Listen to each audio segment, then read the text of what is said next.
Week 16 in the NFL is here. Only precious few times left to make it count here down the home stretch in the world of NFL DFS. And the work begins, it always does, here on the Splash Play channels. We look to find the must plays. Of course, we're going to look at data from Stochastic, see the top plays are, who the top values are, who are the chalkiest plays as well. We'll get all that data from Stochastic's Data Hub. We'll hop across the aisle, see what ETR thinks, get a read on what our two most popular sites are thinking of the best plays. Of course, ETR will get the cash game lineup, try to run some sims on there, run some sims on Stochastic, see what the top ROI lineups are. I'll do a hand build. By the end of this video, guys, you're going to know all the industry's must plays for week 16. Let's get into it. I hope it was a good showdown slate for you guys yesterday. Obviously, a chaotic one. I personally feel like the Seahawks didn't deserve that win, but that's neither here nor there. Puka Nacua goes nuts. I know a lot of people out there very tilted about having to face that night one of week 16 with best ball semifinals going on. I've got about 8 teams left, I think. Actually, no, 10, including DraftKings, 8 on underdogs. So some of those have Puka Nacua, so that's okay. And of course, as we always predict here on the channel, Kenneth Walker finally went off. So you had to play him yesterday, so that worked out. Shout out our guy Steven here. Shout out to the chat. Shout out to all you guys that watch after the fact as well. I know at this point, a lot of the views here coming after the live showing, so shout out to all you guys watching, whether it's Saturday night, Sunday morning, I don't know. Whenever you guys watch, I do appreciate it a bunch because the must plays video, I've been killing it lately. So shout out to all you guys. Do help me out. Hit that like button and subscribe. It goes a long way here for me and any other content creators that you enjoy on YouTube. That's always a battle fighting the YouTube algorithm, and you guys have been really kind lately hitting that like button, so please keep doing that. Your top projected plays right now. Number 1, Jahmyr Gibbs. Bit of a surprise to me to see him this high, 25 fantasy points. Obviously, Pittsburgh, a matchup that we've talked about a lot this year overall. Not a great defense, certainly not up to the standards of the historical Pittsburgh Steelers defenses. And this week, you do have 29.5 implied points for Detroit, which does seem pretty high. Lions clinging to whatever hopes they had to make to the playoffs at this point. For Jahmyr Gibbs, I'm a little surprised to see him be mega chalk. 8,500, definitely a little cheap for that price tag, but a 25.1 projection. Highest projected guy here, almost a 3x value, so he's probably one of our top value guys on the slate as well. Does seem like Jahmyr Gibbs will be mega chalk, and you can see the ownership here. We'll talk more about the ownership in a minute, but about 45% ownership expected for Jahmyr Gibbs right now. Shout out to Wit. Appreciate the chat. Appreciate you a bunch. I appreciate you too. It's his season, right? To appreciate everybody here. But shout out to all you guys hanging out. I know it's we got 6 days left till Christmas, guys. So make it count. And thanks to all you guys for being here this holiday season. I'm thankful for you guys. I don't think we're thankful for things for Christmas, but I'm thankful. Santa left my gift early here. It's actually a printer. It's my gift. Of course, got a good I think you should leave joke in always. Bijan Robinson at number 2, 24.1 projection here, facing these lowly Cardinals that are still playing competitive games. Potential shootout spot here, perhaps, for Atlanta and Arizona. But 24.1 fantasy points for Bijan. Certainly Bijan, the same issue that he always runs into. You do have Tyler Algier taking a good amount of work. But this spot here, Falcons not really playing for anything, but still playing competitively, not giving up the ghost yet on their season. Hard to argue Bijan was a little bit more expensive at 8,700 than Jahmyr Gibbs, but these two guys here, 35% ownership expected for Bijan, 45 for Gibbs, mega chalk, paying about 8,500, 8,700. These two running backs on DraftKings. Devon Achane at number 3. Another running back here, that $85,000 to $9,000 range. He stays in Cincinnati. He has Quinn Ewers at quarterback, so perhaps leaning on the running back a little bit more, maybe some more checkdowns for the running back to keep the rookie QB clean. I'm intrigued by Quinn Ewers this week. I will give you that. I'm honestly intrigued by Brady Cook. There are some shitty QBs. I'm intrigued by Gardner Minshew. They're really interesting cheap QBs this week, which there have been a lot of weeks lately, but I think this is another one. That said, though, nice game environment for Miami and Cincinnati. Devon Achane looking pretty good at number 3. Will be less owned, it looks like, than Gibbs and Bijan by a good amount. Only 9% expected for Achane compared to 35 and 45 for Bijan and Gibbs, respectively. Seems kind of crazy, but Achane, you've had Jalen Wright a little bit involved, Ollie Gordon a little bit involved. Certainly the Dolphins at this point with a QB downgrade, you critique that a little bit and how that affects Achane on the negative side, as much as I did kind of say it could be positive for him. But Achane go to get Cincinnati, still a great matchup here, and really Gibbs, Bijan, Achane. Let me see real fast where Arizona's run defense is checking in right now. Hold on, find not by formula. We want it to be in the values. Let's see. Arizona's run defense definitely the best out of that group. Negative 0.03 EPA per rush allowed by Arizona's run defense in the red zone. Negative 0.08, which is at least league average. For comparison, Pittsburgh, pretty not good overall. Pittsburgh giving up a 0.04 EPA per rush, 0.06 EPA per red zone rush, so not stiffening up in the red zone. And then Achane facing Cincinnati that we know is bad at everything. They're giving up 0.1 EPA per rush and a little bit better in the red zone with a negative 0.2. So really, if you want to kind of nickel and dime, and I think that gives Bijan, Achane, they all look like really strong plays. So it's hard for me to kind of critique any of them. I think for Bijan, on paper, toughest matchup, you do have the Algier component. For Achane, Gibbs, those guys kind of more locked into better matchups, and I think better opportunity. But certainly for Bijan, hard to critique him, besides the ownership, I guess. Josh Allen at number 4, 22 projection for him at a $7,200 salary. Facing Cleveland, that does seem like the defense is getting a little bit less effective down the home stretch here. For Josh Allen, price tag at $7,200 seems a little bit aggressive. Still, I think it's hard to pay up for a $7K quarterback in general in most of these slates, but 5% ownership, certainly the upside is there, and maybe people play him less because of the Cleveland matchup, but it is deserved because the Cleveland defense, does create pressure. Definitely Josh Allen still occasionally makes a mistake, even though it's not as much as it used to be. Not crazy about Josh Allen here, but yeah, it is price tag and ownership. I think playing him with the field doesn't seem like a bad move. Amon-Ra St. Brown, again, that high total for Detroit going against Pittsburgh, $8,400 salary for Amon-Ra. We have seen J-Mo be pretty competent lately, but Amon-Ra would benefit more in a zone-heavy matchup. Pittsburgh, though, pretty even league averages splits, a little more man defense than average at 32%, zone at 56%. Amon-Ra, though, been a beast versus zone, 3 yards per out run, compared to 2.2 versus man. Doesn't really matter that much, though. For Amon-Ra, a solid play, good team total. And Amon-Ra, too, very steady red zone roll, 2 red zone opportunities a game for him, 1.1 of which are inside the 10-yard line. That's, with that kind of team total, you want to gravitate a little bit more towards your guys that have touchdown equity. So no real issue with Amon-Ra besides the fact that he and these running backs, you probably have to choose a little bit who you're going to play out of that group. Jared Goff, with Gibbs being chalky, Amon-Ra being chalky, got to expect Gibbs to come along, or Jared Goff rather, to come along for the ride here. 7.6% ownership for him. Again, it's a really good total, really the main thing here. And, Pittsburgh, I suppose, competent enough to hang in with Detroit too. So for Jared Goff, home game doesn't hurt either. It's a lot of ownership for Goff. And it wouldn't shock me to see it be a little bit higher with how much is expected to go towards Gibbs and Amon-Ra. But 8%, not a bad number here. I do think he might be our chalk cash game QB, though, which generally is a player that we don't want to play in large field tournaments. Justin Herbert facing Dallas, 6.6% owned. Herbert certainly not been himself lately since getting that hand injury to his non-throwing hand. That said, facing Dallas can be a good get-well spot. Issue 4, Herbert's the same as it has been all year. Chargers receivers who you stack with him. Last week, it was Ladd McConkey and Trey Harris leading the way snap-wise. Did have Quentin Johnston out for that game, but Trey Harris, 56 snaps. Ladd McConkey, I believe, was 49. Yeah, 49 snaps for Ladd. Keenan Allen was at 28. Oronde Gadsden was at 34. So Keenan and Gadsden still out there enough. But Trey Harris is getting a meaningful role. I presume Quentin Johnston gets back in this week, but if he didn't, Trey Harris got talked to by the coaches as well that he played. If they said 3 different positions there, whatever that means relative to the team, being moved inside, moved outside, that kind of thing. And he does block fairly well. He was a guy that caught a lot of passes in college, hasn't really shown that upside in the pros so far. But that's really the issue with the Chargers. Like, now you can make a case for Trey Harris, even if Quentin Johnston plays. It's a little bit hard to trust that stack, but facing Dallas, nice protection on Herbert. You get why he's coming up here. Top value, guys. Jacoby Brissett with a 19.5 projection facing an Atlanta defense that not great across the board. 3.7x value here. Marvin Harrison been limited in practice this week. If he comes back in, does make that stack a little more complicated because Harrison will squeeze Michael Wilson. But Trey McBride went nuts last week, over 30 fantasy points. Massive touchdown equity since Brissett's taken over as well. And Atlanta, we expect to be competitive enough here in a game with the totals not that bad.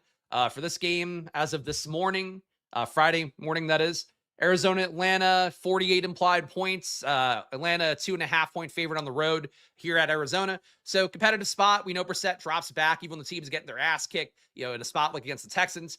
So Brissett, I think he's a good play. Though looking at his number here, he actually might be our cash game QB, which will make it a different conversation. We'll see what ETR has in a moment. Gardner Minshew. If he were facing a team that wasn't Tennessee and if he weren't 4,500, they got to be making the case against him a little bit. But Minshew is a guy that we know has upside, can run a little bit. This week, Kansas City only 20.3 implied points. Not a great total going against Tennessee. But Tennessee giving up 0.13 EPA per dropback, 0.15 EPA per pass. Pretty shitty secondary. They are league average against the run, flat 0 EPA allowed there. Minshew has not played a lot this year, only a 60% catchable ball rate when he's played, but he's handled pressure really well. 0.37 EPA on those plays. Anytime you have a positive number under pressure, it's not going to hold, but does indicate that you are kind of able to handle it well. And Rashee Rice not in practice this week. So you have a chance that you might get Rice out, and then you get a cheap, worthy Kelsey stack being your option with Minshew. I think it's kind of interesting this week. So not a great total, but they're facing Tennessee. I think Minshew strongly in play here, and he's your number 2 value. Quinn Ewers, not a great projection for him at a 14 projection. That said, your number 3 value overall, 4K salary for Quinn Ewers. Quinn Ewers was not great last year at Texas. 2 years ago, though, I thought he should have come out. I thought his numbers looked really great. Of course, every January I do my rookie data prep, looking at the guys coming in from their college data. Quinn Ewers was really good at Texas a couple of years ago. This past year, things fell apart for him a little bit, or, coming out of the draft, rather, things fell apart for him a little bit more. That said, for Ewers, he's facing Cincinnati. So I think it's a pretty good spot for him to get well. Miami's totals dropped pretty precipitously. It opened with Miami being a 1.5 point favorite, I believe. Now they are a 4-point dog at home with Ewers starting for this team. But Ewers, I think, can be efficient, limited sample size stuff. He's handled pressure well, has been pretty good getting balls downfield as well. 9 air yards per attempt. Again, not a lot of attempts on the year, but he's trying to get it downfield. It's not all check down bullshit. The fact he's facing Cincinnati here, I think is a good thing for Ewers. And you have Waddle, you have Waller and Dulcich, and those are really the only targets that are going to matter besides Achane. I'm intrigued by Ewers. The 4K salary, the fact that, Waddle's kind of expensive here is not great, but Waller at 3,500, that's an easy stack to get to. We know Waller, we saw last week, have massive touchdown equity. I don't want to chase that too much, but it's there. Again, I really like the cheap price tags this week. Minshew and Ewers being amongst the most interesting guys. Minshew will chuck. Kind of curious to get some. Yeah, I think that's fair. Look, I think Minshew and Ewers both have their merits. Good matchups for both, and guys that I think are NFL QBs, not starting QBs, but I think are NFL, top 64 QBs in football kind of guys. Or at least, for Ewers, he has the potential to be.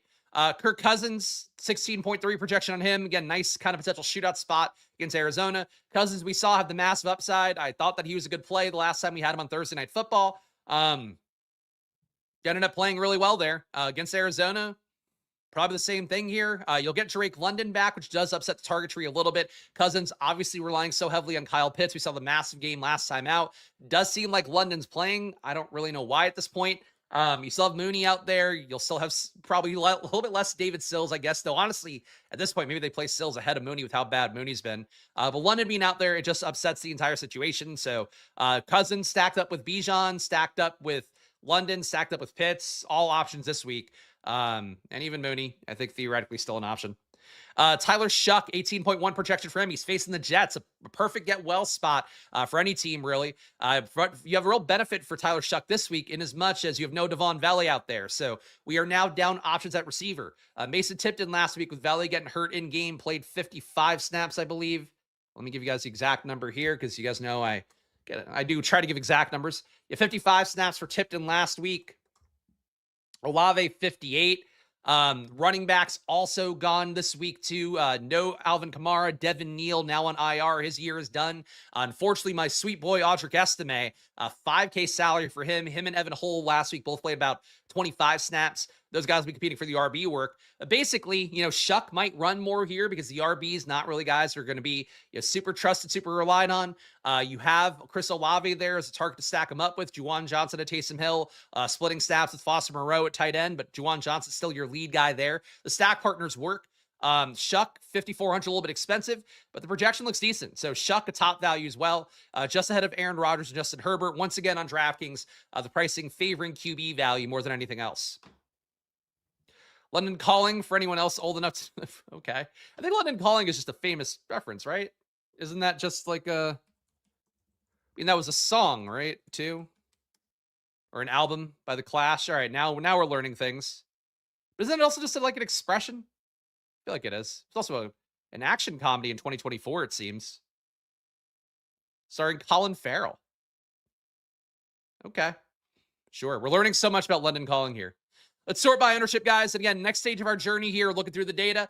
Before I get there, please do help me out. Hit that like button and subscribe. Again, we're focused on the main slate here. Probably not going to cover much about the Saturday slate, but after this video, we'll be transitioning to the premium stream where I'll go game by game. Of course, if you join down below, join the channel for $5, you get access to the Discord. You get that premium stream, and you also get my data sheet here, all the info from Sports Info Solutions and Pro Football Reference that I put into one spot for me to quickly talk about different matchups, different things like that. You get that for yourself here. So join the channel, support the show if you've got value out of this content here. We're now 16 weeks in. And of course, Splash Play does march on here throughout the entire playoffs. Best ball, we'll see how that goes next year, but we'll be doing DFS content through the Super Bowl. So join me along for that ride here. Same process, of course, every video, showing you guys data, talking through it, looking at the advanced analytics, hopefully adding some value to what we do. Bro won $2,000 at a $5 parlay on FanDuel yesterday. Ferguson TD. Gonna do the 5-5-5 for the first time. So the pool is 5K players. So I set the sims differently. I mean, you would do whatever the bigger setting is, but I don't know. I honestly, I'm not playing the 5-5-5. I think in general, you'd want to move up your stuff to whatever those settings are that reflect the smaller field but higher dollar entry. So high stakes would be the setting on here. But I am a large field GPP player. That's all I'll ever play. So follow your heart. The Shy Bears are the Shy Bears here, which I learned. I was calling them Dachi Bears the other day, but the Shy Bears here, maybe the percent to first, you could change that too.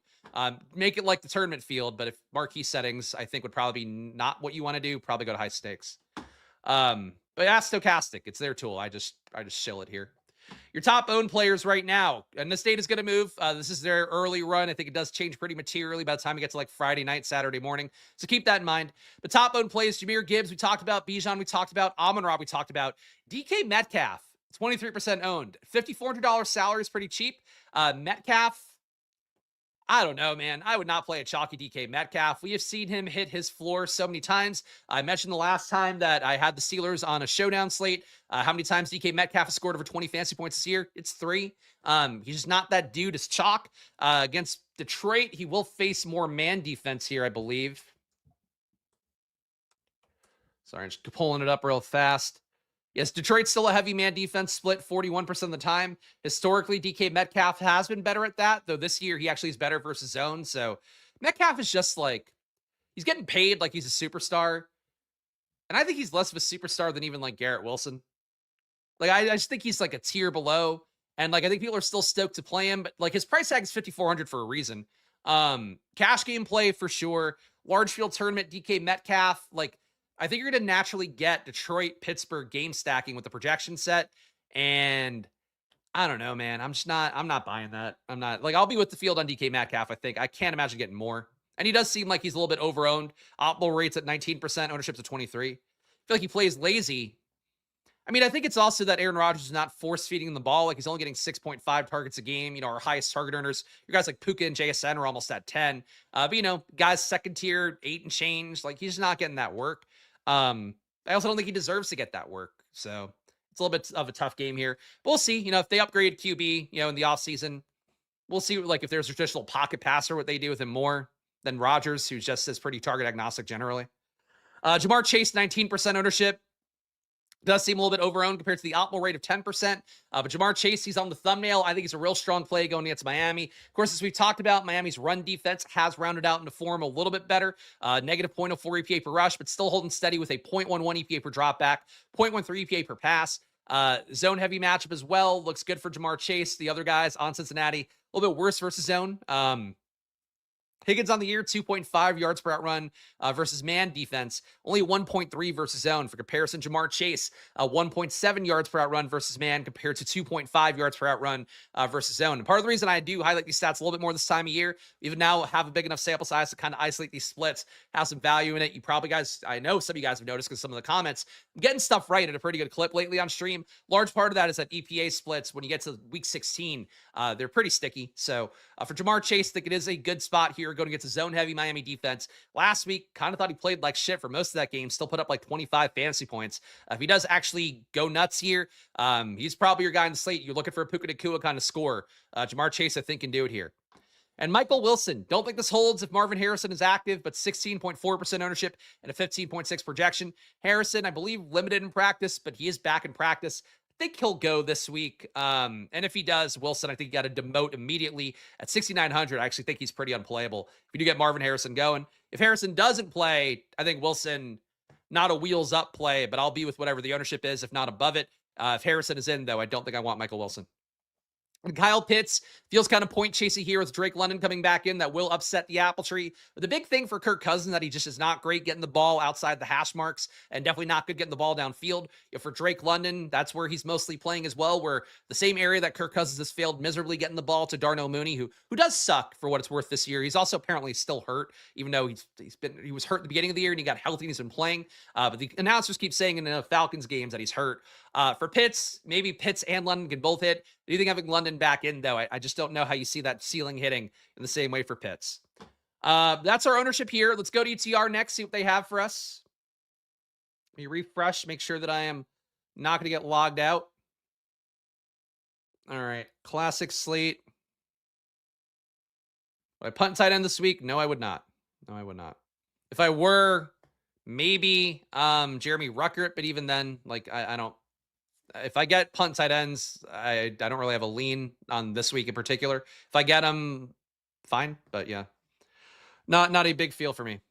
All right, we got Solver up now. Let me tweak the projection slightly here so we can get cash game builds. And of course, the goal here, running the CTR data, is to get a read on what the field will be playing based off projections, cash game builds, things we generally want to avoid in large field tournaments. So the ETR data, one of your biggest data providers out there alongside Stochastic. And then, you have your Sabre Sims, your Run the Sims a little bit behind that.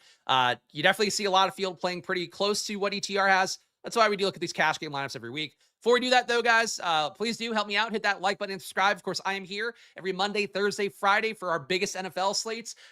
Doing the work, doing the prep work here, taking you around the industry, showing you projections, showing you best lineups and all that. And the work continues on throughout the playoffs, as I've mentioned. So please help me out. Hit that like button and subscribe because it does go a long way here fighting that YouTube algorithm, especially down the home stretch of NFL season where a lot of people drop off. I'm one of very few channels where the views always go up at the end of the year because I keep doing the work and hopefully earn my views as the year goes on, but we'll keep being here. So please, you keep being here. Hit that like button and subscribe. Check out Stochastic too. You saw some of their data. You'll see their Sims in a moment. Get it for 15% off. Link down below. Join the channel for $5. If you want to see the premium stream coming up at the end of the video here, you got to be a member. So do that right now. Get a Discord as well. Get my data sheet every week.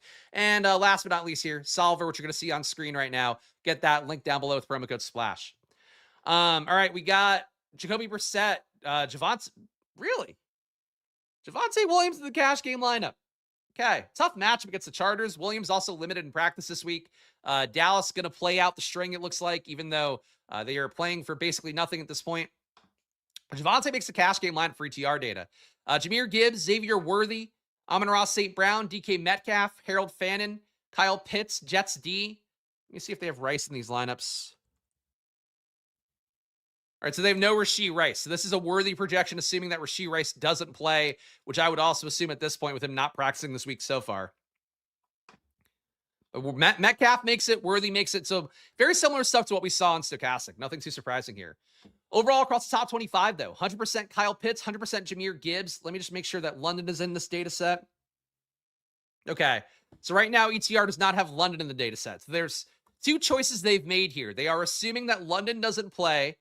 And this was updated like 15 minutes ago, 12:11 update. So they're assuming London doesn't play.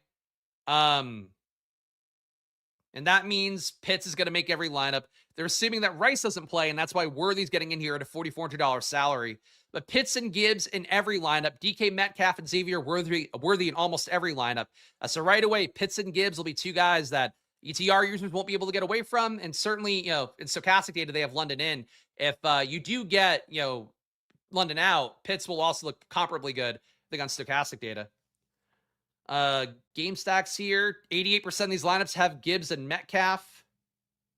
Not a surprise. So you are naturally getting Detroit, Pittsburgh game stacks. So that does make game stacking that game a little bit less appealing. Field's going to be there. Overall, across this set of top 25 lineups here, again, just projections, no boosts given. So we're not trying to force stacks or anything.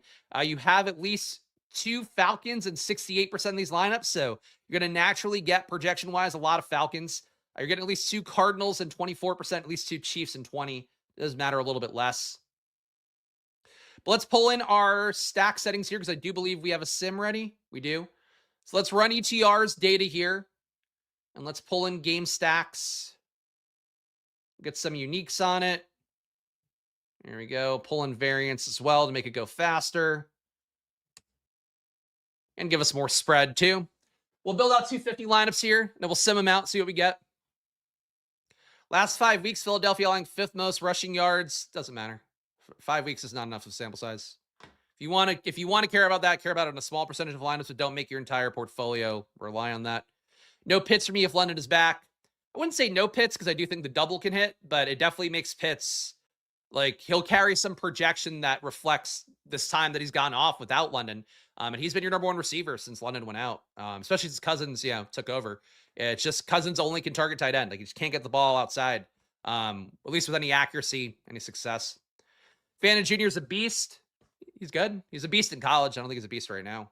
He's good. A little bit overplayed, I think, generally, but he's been fine. All right, let's building these lineups out at a real lackadaisical pace. Schedule for next week, guys. I should actually figure it out here. So we do have Monday Night Football. We have Christmas on Wednesday, Christmas Eve Wednesday, Christmas Day Thursday.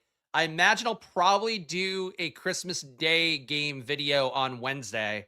Then NBA, don't think I'll do a video Christmas Day, but maybe if I'm really feeling frisky. You'll definitely get two videos from me next week. Monday Night Football, Christmas Day slate, and then Friday probably the main slate video is what I'm thinking here. So that's the schedule that I just realized I should probably think about for myself, as much as anything.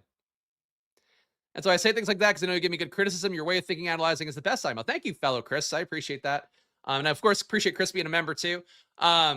But yeah, look, I mean, ultimately, it's just football. You want to get situations where you can get the biggest sample size possible, like for anything. And obviously, football itself is inherently like a small sample size sport because you only have 17 games a year. So try to get the most you can. But let's go over to the Millie Maker settings here. Let's run a sim.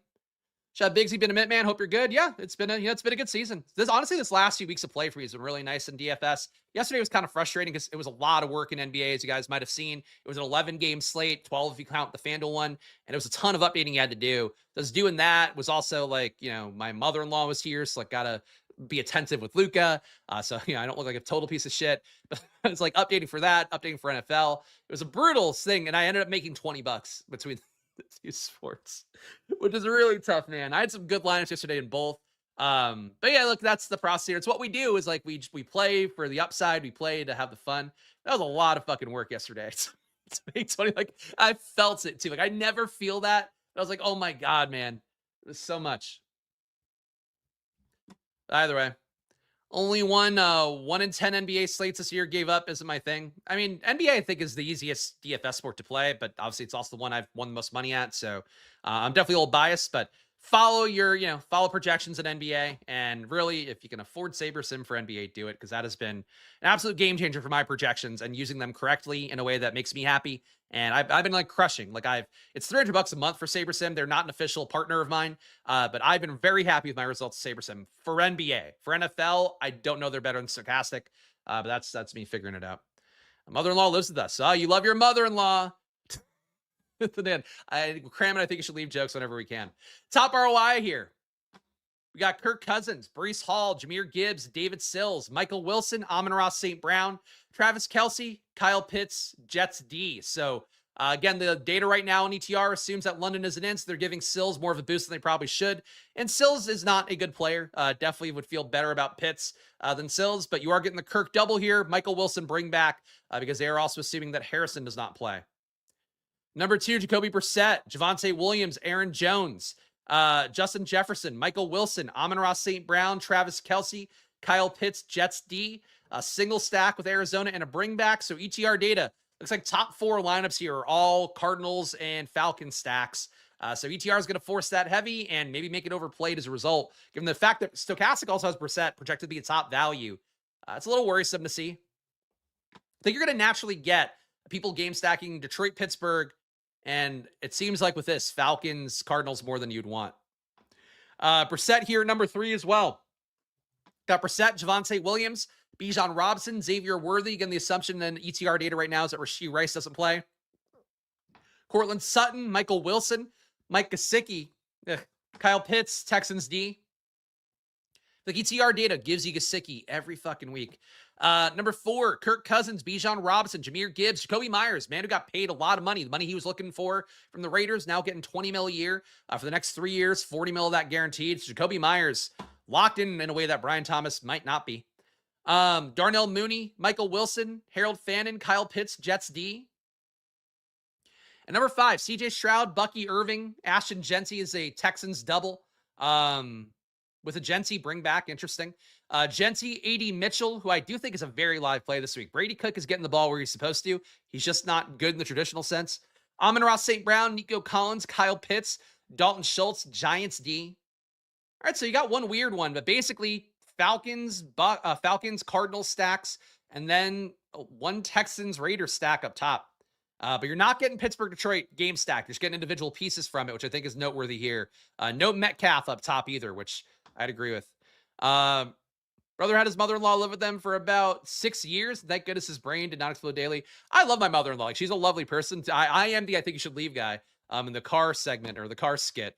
But yeah, I don't know. I know people have a lot of shitty mother-in-laws, so it just depends. Take care of my mom and mother-in-law. That's why I can't live. Fair enough. How's my basketball teams doing? I mentioned before, I have 10 that are hanging in there. Only 3 of them have Puka though, so we'll see. But it's fine. I don't know. I'm not talking about basketball until it's done because I just don't. I don't have it in me to care this year until it's done. I think when you play enough years maxing out, the sweat gets a little bit less fun. And this year was so injury riddled. But I advanced a ton in the last round that my advance rate did not support that, so I was happy with that. But I'm looking live to win the Chihuahua. I think it's how I'm feeling about it.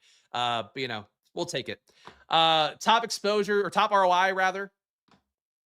We'll see the highest exposed guys ROIs as well. We got Gardner Minshew, a 294% ROI, barely getting played, but when he does win, he probably wins all the money. Number 2, 270% ROI for CJ Stroud, only 1% exposure, but we saw him have a top 5 ROI lineup. Again, if the stack hits, it probably pays off. Justin Jefferson has been so fucking bad this year, and it's not all JJ McCarthy's fault. Like, when he has the ball, he's also not super efficient, but it's still 3% exposure, very high ROI, so when Jefferson hits, he does pay off pretty well. We do get another decent matchup for Minnesota this week. At least, you know, team total is there as well. 23.3 implied points. Giants definitely worse versus the run, but also bad versus the pass. So, again, Jefferson's just been bad in every situation. Giants play a lot of man. Theoretically, man offers more volatility, but Jefferson's been terrible versus man this year. Negative 0.25 EPA versus man, 1.6 yards per out run. Jefferson is so bad. I don't know what happened. I mean, it's obviously you want to blame McCarthy. You can. I think it is a little bit on him too. Cause like, why does Naylor keep spiking? Why does Addison at least have, you know, good plays and a plus EPA? I don't know, but you know, barely going to get owned. So Jefferson, when he hits, he hits. Marvin Mims, you're getting Pat Bryant back in this week. I don't think that's a good thing for Mims. Barely getting played, but when he does pay off, he does have a 260% ROI. And Nico Collins barely getting played as well, but same thing as Stroud. When he hits in that Texan stack, seemingly can pay off well. Raiders pass defense is really bad. Run defense pretty good. So certainly don't mind going Nico here. His role's been good with Stroud. Really, Stroud seemingly took some cues from Davis Mills and is now feeding Nico's at a decent clip. Last game, he had like a lot of early targets, then nothing for a few quarters and a lot of targets late. Yeah, but he's still getting there overall. All right. That's enough with ETR data. Let's go to Stochastic next, see what their sim has for us. Just load it up here. And we'll build 10,000 lineups on Stochastic, have them compete 10,000 times to see what we get. But again, guys, one more ask. Please do hit that like button. Please subscribe here. Goes a long way for me here. Just one dude showing you my gambling in the NFL here. All the main slates, all the big showdown slates as well. That's what I focus on for myself. That's why you see those here on stream. I'll probably play a little bit tomorrow. I'll drop some stuff in the Discord based on what I see when I do build lineups for tomorrow. For today, though, we're doing only main slate here. And, of course, the premium video going game by game next. We'll talk more about the Saturday slate. But also check out Stochastic, 15% off. Link down below. Promo code SPLASH back up and running over at Stochastic. So all the cheap stuff, all the expensive stuff get it for 15% off over at Stochastic right now. And that will help you get good tools here for the home stretch. And of course, Stochastic tools keep running throughout the playoffs too. And honestly, wild card weekend, first round of divisional round, I think are very good slates to play DFS on generally, because you kind of know a lot about the teams. And also there's usually one matchup that's like, oh, cool, to attack this a little bit more. But, we'll see what we get when we get there. But I think you're in good right now if you play DFS down this stretch of games. And last but not least, join the channel here, $5, supports the show, and you get a premium stream coming back for this one. You also get my data sheet updated Saturdays, and you get a Discord to join as well. So what more could you want in this world? Nothing. That's what. A Minshew and Juju. ETR is wild. Well, if you get Rice out, somebody's got to play. It's because McCarthy doesn't target him a lot. He does. He targets. Jefferson's got more than enough targets this year. Still getting 8.4 targets a game. His target per out run's not awesome at 26%, but it's because he's probably not very good. Throw him the ball and nothing happens besides him sulking and not catching it. Doesn't mean I wouldn't play Jefferson next year, but it's a real bad sign for him this year. Going the wrong way. Going kind of the Diggsy way. But top ROI lineups now in Stochastic data here. We got Tyler Shuck, Devon Achane, Aaron Jones, Drake London, Chris Olave, Justin Jefferson, Harold Fannin, Juwan Johnson, Titans. So a Shuck double up top. I like it. Number 2, Gardner Minshew, Devon Achane, Jahmyr Gibbs, Justin Jefferson, Cortland Sutton, Jacoby Myers, Travis Kelce, Dalton Schultz, Jets D. Double tight end with Schultz and Kelce. Meh. And only a single sack with Minshew. I feel like I'd want to get Worthy on this, I think. But again, Minshew cheap enough. Cheap QB is seeming the move here based on these top 2 lineups.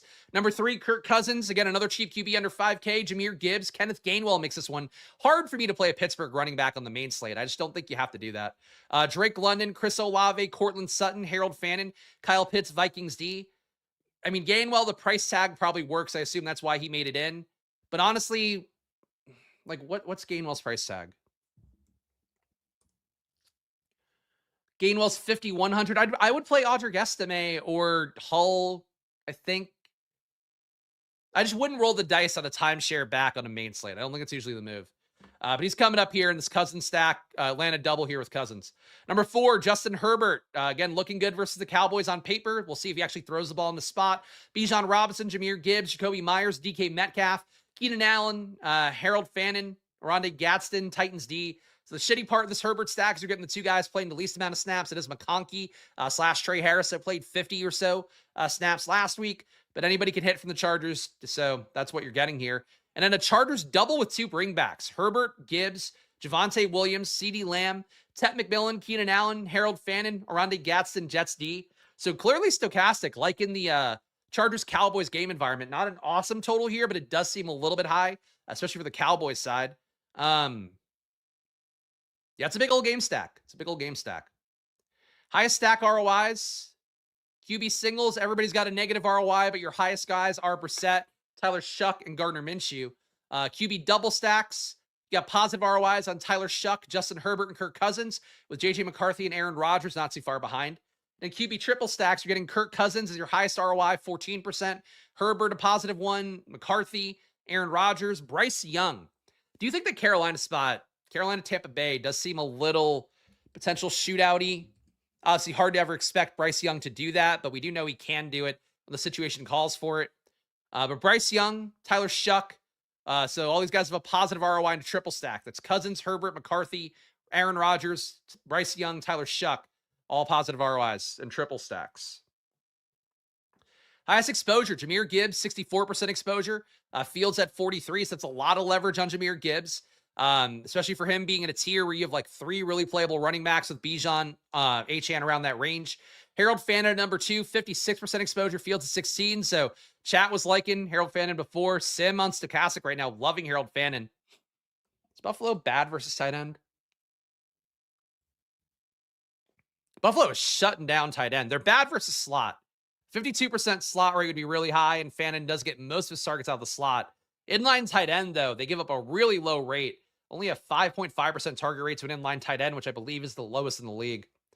So Fannin on paper, it's a lot of ownership for that matchup. DK Metcalf, 49% exposure, Fields at 23. Bijan Robinson, 31% exposure, Fields at 34. So you're paying up for this middle or this RB tier of 8,500 or so quite a bit. Why would your take be fade Gibbs when he comes up as the highest sim play as Mega Chalk? I don't believe the move would be to fade Gibbs. If you want to be contrarian, you can.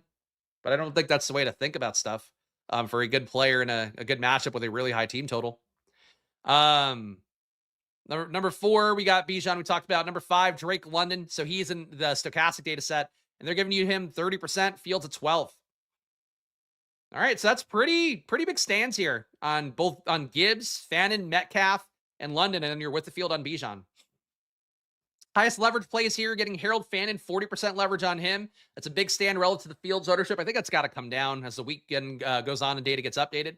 DK Metcalf at number 2, 25% leverage on him. That's a really big stand on a guy who's definitely cheap at 5,400, but if he gave you 15 fantasy points at 5,400, I'm not sure that would be enough for you to justify that ownership.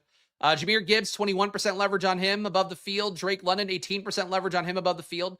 Jets D, 17% more in the field. You're playing them in about a quarter of lineups. And then Titans D also in about a quarter of lineups too. Real big defense stands this week. Biggest fades in stochastic data. They're fading my thumbnail boy, Jamar Chase, only 3% exposure, which is negative 16% leverage. Michael Wilson, negative 13% leverage. I don't think they have Harrison in the data set. Hold on, let me check this. So they're fading Michael Wilson, even with Harrison. No, they do have Harrison in the data set. They just have him lowly projected. They have Marvin Harrison getting an 8.3 projection, which is obviously enough to make Michael Wilson not a good play. So Stochastic is fading Michael Wilson for that reason. Bucky Irving, I hurts to see this, but negative 9% leverage on him, just barely getting played. Bucky's going to lose goal line work to Sean Tucker, which is, at least if we're going to go off the last couple weeks. Last week was really pronounced. Bucky might still get a red zone touch, but if it's inside the 10-yard line, he's probably not going to get the ball, which limits the upside. Still played 30 plus, almost 40 snaps last week. But Bucky in the spot, kind of like we talked about with Kenneth Walker, which ended up actually happening. Bucky's got to break long touchdowns. If he's going to score touchdowns, they have to be long ones, which, he can do, but it's always tough to trust the guy when they have to, they're only getting the ball between the 20s, and they're not getting it close to the goal line because you just lose that touchdown equity. Kyron got killed by that yesterday too with Corum. Texans D here, negative 7% leverage. Not a big stand here at 4K. Certainly a really low total, and Geno is definitely banged up. I would want to play some Texans, but I get being under the field. Nico Collins, negative 6% leverage here. ETR didn't play him a lot, but did they use a high ROI player? Stochastic also not playing him a lot. All right, let's do a single lineup sim here. Let me hand build it. And let's also put on the window to transition to the premium stream because we got to do that too here. So I'm going to put up a 5-minute timer here. When that 5-minute timer runs out, we will be going to the premium game-by-game breakdown here, which you do have to be a member of the channel on YouTube to see. So keep that in mind here. But I'm going to put that clock up now. Join the channel if you want to be a part of that stream. And if you don't, die. If you don't, I'll see you later, I guess. But 5 minutes here, clock's running. Let's build this lineup out. All right, QB. We know the sim is going to be okay with some cheap QBs, but probably not going all the way down to Quinn Ewers, Brady Cook tier. Let's build RB first. We know the sim loves Jahmyr Gibbs. I'm not going to get too cute here. Let's just play Gibbs straight away. I am going to try to play Audric Estime here. I think going against the Jets, a good spot. Estime also had a good amount of targets in that last game. He's not a high avoided tackle rate guy, but he is a really efficient runner, and he was at Notre Dame. I've been dying to see him get a shot somewhere, and it'll be a timeshare with Evan Hull, so he's not a must-have play at high volume, but I'll get 10% Estime this week because, this is his shot, man. If he's ever going to pay off in the NFL, this is quite literally a shot. Receiver, the sim does not like Jamar Chase, but I do, so I'm going to go Jamar Chase here. I think I'm going to go real cheap at QB. I think I'm going to go Quinn Ewers. I'm going to save myself some money here. Go all the way down to Quinn Ewers. Do I go to Waddle? Waddle got banged up last week. Left the game for a little bit. Do I point chase with Waller? Oh, wrong screen. Thank you, guys. Sorry. You're hearing me narrate it. You got the idea. We got Ewers, Gibbs, Estime, Jamar Chase. Do I put Waller in? Let's wait. Let's wait. Let's go Waddle. Don't think the sim is going to like Waddle. But if we're going to go stack and bring back with Ewers, I think that's one of our options. Wide receiver. We need to save money now.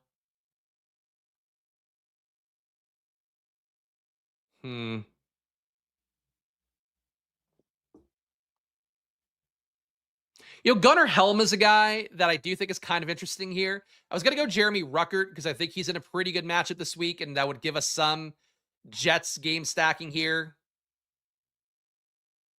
Gunnar Helm, though, is like getting more red zone targets than anybody else in the team. And going against KC, I think at this point is a better matchup than people realize. But you know what? Let's just go this way. I'm going to go off Ewers. I'm going to go Ruckert and Cook. So I'm sticking with shitty QBs, but a different shitty QB here. And I'm also going to tack on 80 Mitchell. So we're going to go with Jets double here with the estimate bring back. I think I'm going to come off Waddle. Should I go Olave too? Just full game stack. Olave 6,500, no Vele. Let's try that. Now we got one flex spot left. Achane? Can we fit Achane here and still play A defense? No, that would leave us 1,300. Nope, no chance. Let's pick the defense first and see what we have left. Bills D versus Shador. Broncos D versus Trevor Lawrence. Probably not. What if we go down the chain here? Bengals versus Ewers. We're now not playing any Dolphins. I do think the Dolphins have some success. I don't know that I want to do that. Could get leverage on the... No, never mind, because we're going to play Gibbs. We only got 1 minute left. This is a tough build. All right, hold on. Let's just have it complete the lineup. Here, complete the lineup, Stochastic. All right, put in Trey McBride and Titans D. Let's sim this out. Good premium stream coming up in 1 minute, guys. Give me a positive ROI. Final team. Fuck. Brady Cook. Oh, well. Too bad. Brady Cook, Jahmyr Gibbs, Audric Estime, Jamar Chase, Chris Olave, 80 Mitchell, Jeremy Ruckert, Trey McBride, Titans D.